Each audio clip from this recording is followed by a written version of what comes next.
Rural America has a hidden map most people were never taught to read.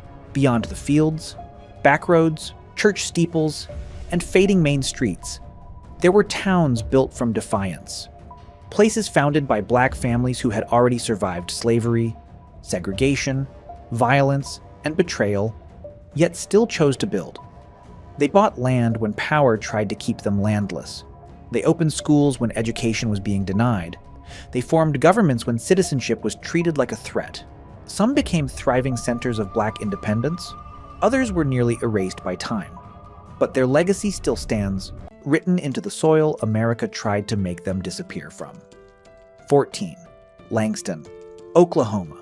Langston rose from the Oklahoma plains with ambition far bigger than its borders.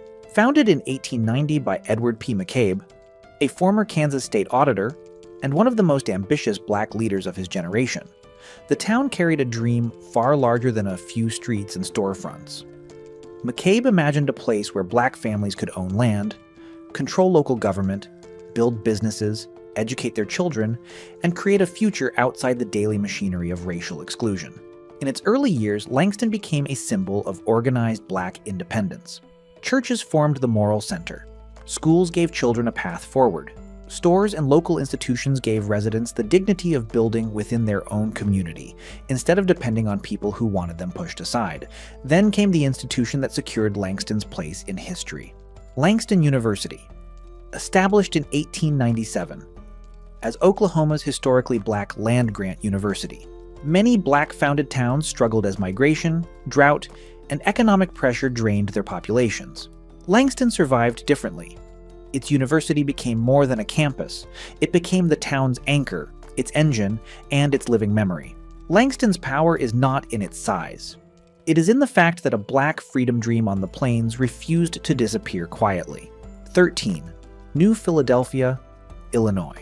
New Philadelphia began before the usual timeline of black town history.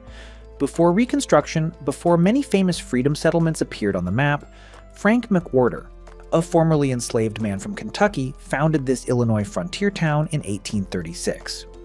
That alone made it historic. It became the first known town in the United States planned, platted, and legally registered by an African American. But the deeper story is even stronger. New Philadelphia was not just a settlement, it was a strategy for liberation. McWhorter used land as a weapon against slavery. By selling town lots, he helped purchase the freedom of family members still held in bondage. Every deed, every parcel, every cleared piece of ground carried a purpose beyond development. This was real estate transformed into resistance. The town also stood apart because it became a multiracial frontier community at a time when much of America was tightening racial boundaries. Black and white residents lived in the same settlement, worked the same land, and shared the same frontier uncertainty. But when railroad routes favored nearby Berry, business shifted away, and New Philadelphia slowly faded from daily life. Its buildings vanished, but the meaning did not. New Philadelphia proves that a town can disappear from the landscape and still remain one of the boldest maps of freedom America ever produced. 12. Tatums, Oklahoma. A town can be small and still carry a heavy inheritance. Tatums belongs to that kind of place. Founded in the late 1800s by black settlers seeking land, safety, and authority over their own lives, Tatums became part of the wider network of all black towns that made Oklahoma unlike almost anywhere else in America. It was not created for spectacle. It was created because freedom meant more when families could build homes, worship freely, educate children, and make decisions inside a community that belonged to them. Tatums later found itself near the energy boom that reshaped southern Oklahoma. Oil discoveries in the surrounding region brought money, movement, and new attention to a place that had already been built through determination. Stores, churches, schools, and local gatherings gave the town its center. Life was not easy, but it had structure, pride, and a sense of ownership that many black communities were denied elsewhere. Over time, the boom faded, jobs moved away, and younger generations looked beyond the town for opportunity. Yet Tatums never became just another forgotten name. Its churches, family networks, and local memory still hold the story together. Tatums matters because it shows a quieter form of endurance. Not loud, Not famous, but rooted deep enough to survive being overlooked. Long after outside maps stopped paying real attention. 11. Grambling, Louisiana. Some towns are built around rivers, railroads, or factories. Grambling, Louisiana, was shaped around a school that became the soul of the community. Its story begins in the early 1900s, when Black residents in northern Louisiana pushed for education at a time when opportunity was deliberately restricted. What grew from that effort became Grambling State University, one of the most important historically Black universities in the South, and the force that gave the town its identity. Grambling is different from many other Black-centered communities because its power did not come mainly from cotton fields, oil wells, or commercial districts. It came from classrooms, teachers, marching bands, football fields, and generations of students who arrived with limited options and left with wider possibilities. The university became an economic engine, a cultural engine, and a source of pride for a rural place that could have easily been ignored. Around the campus, the town developed a rhythm tied to education. Local businesses, families, churches, and traditions all moved with the life of the university. Challenges remained, especially the familiar pressures facing small southern towns: limited resources, uneven growth, and dependence on one major institution. But Grambling's legacy is not quiet decline. It is proof that a school can become more than a building. It can become a town's heartbeat for an entire region. 10. Summit, Oklahoma. Summit enters history quietly, but its purpose was never small. It was built from the basic but powerful need to create a place where Black families could live with dignity, safety, and control over their own future. In the early 1920s, Reverend L.W. Thomas moved from Texas to Oklahoma after facing the hard limits of segregation and discrimination. He purchased land and helped establish a settlement where Black families could live with more control over their homes, labor, worship, and future. The town grew from a simple but powerful idea. Safety was not enough. A community needed churches, schools, stores, leadership, and common purpose. Summit developed those pieces slowly, shaped by people who understood that independence was not given by law alone. It had to be organized, financed, defended, and passed from one generation to the next. Like many Black-founded towns, Summit eventually faced the pressure of shrinking opportunity. Jobs moved elsewhere, young people left, buildings aged. The town's public presence became smaller than the dream that created it. Still, Summit belongs in this story because it reveals something easy to miss. Not every freedom town became famous, but each one carried a private revolution. In Summit, survival itself became testimony, written into land that once promised refuge. 9. Hobson City, Alabama. Hobson City was born from exclusion, but it did not remain trapped inside that wound. In 1899, Black residents in the Anniston area faced unfair treatment and limited public services from neighboring white-controlled governments. Instead of accepting second-class citizenship as a permanent condition, they formed their own municipality. That decision made Hobson City the first Black-governed city in Alabama, a direct answer to a system designed to keep political power out of Black hands. Its importance was never measured only by population. The real force of Hobson City was self-government. In the Jim Crow South, having Black officials, local control, and a town charter meant something radical. It meant residents could organize services, build civic life, protect community interests, and prove that leadership did not belong exclusively to those who claimed power by race. For generations, Hobson City became a symbol of resistance through administration, voting, meetings, ordinances, churches, and schools. It showed that freedom was not only emotional or symbolic, it was also practical. Who controlled the streets? Who made decisions? Who decided which neighborhoods mattered? The town later struggled with limited funding, aging infrastructure, and the heavy burden carried by many small municipalities. But Hobson City's legacy remains sharp. It was not built to be charming. It was built because a community refused to be governed like an afterthought. 8. Clearview, Oklahoma. Clearview was built from a newspaper ad, but what followed was not a simple migration story. It was a deliberate act of Black settlement on the Oklahoma plains. Founded in 1903, the town drew families who wanted more than rented land and uncertain protection. They wanted ownership, schools, churches, businesses, and a community where their labor could build something that belonged to them. The settlers arrived with limited resources, but they carried a powerful belief: land could become security. Clearview grew through farming, especially cotton, and slowly developed the everyday institutions that turned open ground into a real town. Homes appeared. Stores served local families. Churches became places of worship and organization. Schools gave children a future rooted in the same soil their parents had fought to claim. There was also life beyond work. Baseball became part of Clearview's identity, giving the town rhythm, pride, and gathering space. But time pressed hard. Agricultural decline, fewer jobs, and migration weakened the population. Buildings aged, and the busy streets became quieter. Still, Clearview's story does not feel empty. It feels unfinished. The town remains a reminder that some communities were built with almost nothing except land, courage, and the refusal to live invisible. 7. Eatonville, Florida. Eatonville carries a rare kind of power because it was not only founded as a Black community, it became a cultural landmark in American memory. Incorporated in 1887, it is widely recognized as the first self-governing all-Black municipality in the United States. That meant more than a legal title. It meant Black residents could elect leaders, manage local affairs, build institutions, and shape public life under their own authority. The town rose in Central Florida during a period when freedom was still fragile and racial hostility was sharpening across the South. Eatonville offered something different, a place where Black families could build civic life without being treated as outsiders in their own community. Churches, schools, and local businesses gave the town structure, while self-government gave it dignity. But Eatonville's name became even more powerful through literature.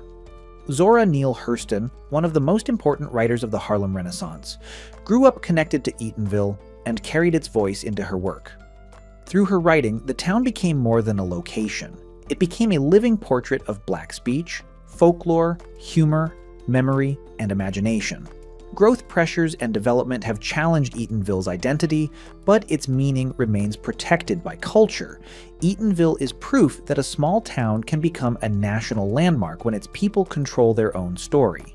6. Nicodemus, Kansas.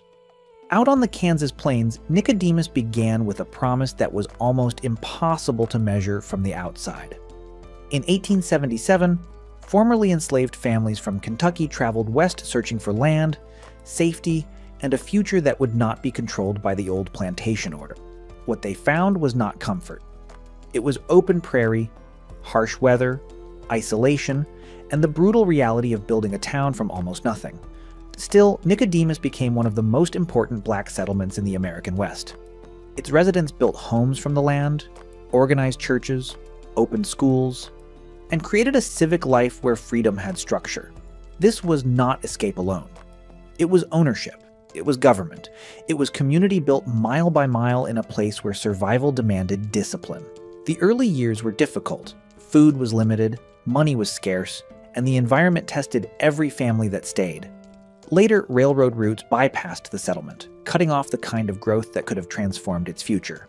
Population fell, businesses faded, and the town became smaller than its original dream. Yet Nicodemus never vanished from history. Its homecoming traditions, descendants, and preserved landmarks keep the story alive. The town stands as a Western freedom monument, proving that Black pioneers did not only inherit history, they crossed plains and built it. 5. Rentiesville, Oklahoma. Rentiesville does not need a large skyline to hold a powerful story. Founded in 1903 by Black settlers in eastern Oklahoma, the town became part of a wider movement of African American land ownership, self-government, and community formation during one of the most difficult racial periods in the country. Its founders were not chasing luxury. They were trying to build a place where dignity could be protected by land, law, and local control. The town developed around the essentials of Black rural life: churches, schools, family farms, small businesses, and neighbors who understood that community was a form of security. Rentiesville's identity later became deeply tied to music, especially the blues. Its cultural life gave the town a voice that carried far beyond its size, turning memory into sound and history into celebration. Economic pressure eventually weakened the community. Farming changed. Jobs became scarce. Younger residents left for larger towns and cities. The population declined, and the streets grew quieter than they once were. But Rentiesville's annual cultural gatherings and blues heritage keep its name alive in a way statistics never could. What makes Rentiesville worth remembering is not only that it survived, it is that the town found a way to turn struggle into rhythm and rhythm into remembrance. 4. Allensworth, California. In the dry heat of California's San Joaquin Valley, a town rose with a purpose far bigger than farmland. Allensworth was founded in 1908 by Colonel Allen Allensworth, a man born into slavery who later became a respected military officer, chaplain, educator, and public voice for Black advancement. His dream was not just to create another settlement. It was to build a place where Black families could live with ownership, dignity, and authority over their own future. The town quickly became a working symbol of that vision. Residents opened a school, built homes, organized churches, formed businesses, and created a civic life that reflected discipline and ambition. Allensworth was planned, funded, and governed by African Americans, making it one of the boldest freedom projects in the West. But the land carried problems the dream could not ignore. Water access became unreliable, railroad decisions limited growth, farming became difficult, and opportunities slowly narrowed. When Colonel Allensworth died, the town lost more than a founder. It lost the figure who had held the vision together. What remains is not failure. Allensworth is the memory of a community that tried to write freedom into the soil of California. Its legacy still feels sharp because the town was built with intention, not accident. 3. Lincolnville, South Carolina. Lincolnville began with newly freed people doing something radical, buying land together. Founded in 1867 in Charleston County, the town emerged just after the Civil War when freedom was legal but still fragile. For Black families in the Reconstruction South, land meant protection. It meant permanence. It meant having a place where decisions could be made from inside the community instead of imposed from outside it. From that foundation, Lincolnville grew into one of South Carolina's earliest Black municipalities. Homes, churches, and schools gave the town its shape. Local leadership gave it direction. Bishop Richard Harvey Kane, a major religious and political figure, helped support the incorporation effort, giving the community a formal voice in its own affairs. The deeper strength of Lincolnville is continuity. This was not a town remembered only through ruins or old documents. Its identity carried through churches, families, leadership, and the descendants of people who understood exactly what their ancestors had built. Lincolnville's story is powerful because it does not depend on spectacle. It is quieter than disaster, but stronger than disappearance. It shows how freedom became real in the most practical way possible. Land purchased, homes built, schools opened, and a town governed by the people who made it. 2. Boley, Oklahoma. Boley was built with the confidence of a town that knew exactly what it wanted to become.